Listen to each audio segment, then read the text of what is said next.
Music production জার্নিতে আপনারা বিভিন্ন সময় বিভিন্ন ধরনের কম্প্রেসর ব্যবহার করে থাকবেন এবং দেখবেন বিভিন্ন কোম্পানির বিভিন্ন কম্প্রেসর আছে যেগুলো দেখতে এক একটা এক এক রকম, কিন্তু আসলে প্রত্যেকটা কম্প্রেসর একটাই কাজ করে, সেটা হচ্ছে কম্প্রেস করে। তারপরেও কম্প্রেসরের এত ভ্যারাইটি দেখে আপনার মনে কি কোনো প্রশ্ন জেগেছে যে আসলে এত ধরনের কম্প্রেসর কেন?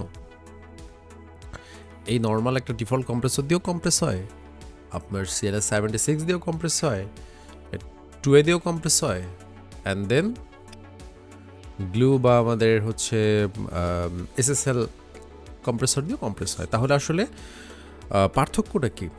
সো এটা নিয়ে আজকের ভিডিওটা। এই পার্থক্যটা মূলত আমরা শুরু করব এই কম্প্রেসরটা দিয়ে।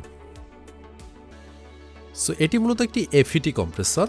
FET এই কম্প্রেসরগুলো যেটা করে সেটা হচ্ছে এদের অ্যাটাক অ্যান্ড রিলিজ টাইম খুবই ফাস্ট থাকে, মারাত্মক ফাস্ট থাকে, এত ফাস্ট আর অন্য কোনো কম্প্রেসরের অ্যাটাক রিলিজ নট থাকে না।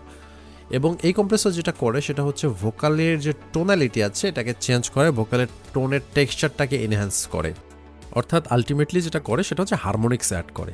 ঠিক আছে, তবে এটা সব কিছুর জন্য মানে সব ধরনের এলিমেন্টে এই কম্প্রেসর ব্যবহারের জন্য আদর্শ না।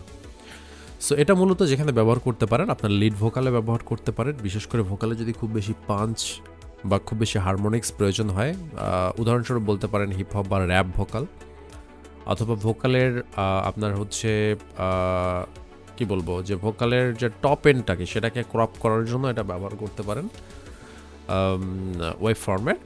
So it's kind of multiple ইউজেসে আপনি এটাকে চালাতে পারবেন আর কি। ঠিক আছে, এটা হচ্ছে মাল্টিটাস্কিং করে, হ্যাঁ, ডিফারেন্ট ক্ষেত্রে।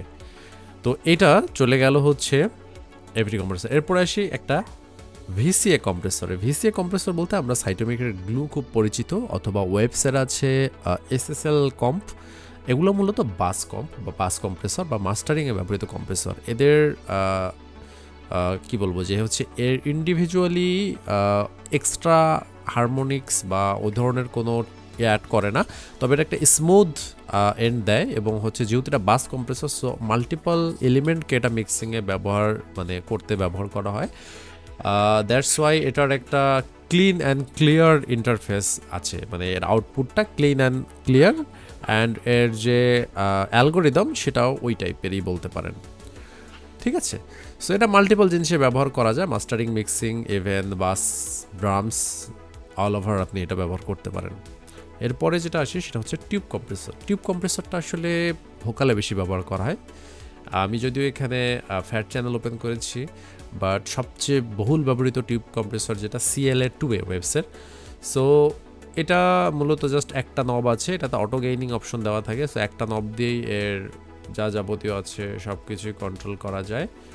সো এটা ভোকালের জন্য একদম আদর্শ, একটা smooth low end and top এন্ডের জন্য, একটা কন্ট্রোল ভোকাল কম্প্রেসের জন্য এটা মাস্ট। এবং এটা ছাড়াও রেকর্ডেড যে ইনস্ট্রুমেন্টেশন আছে আমাদের, I think guitar, floats, everything যেগুলো রেকর্ড করা হয়, সে ধরনের এলিমেন্ট মানে ইনস্ট্রুমেন্ট অ্যান্ড সাউন্ড এলিমেন্টসও এটা খুবই কার্যকর।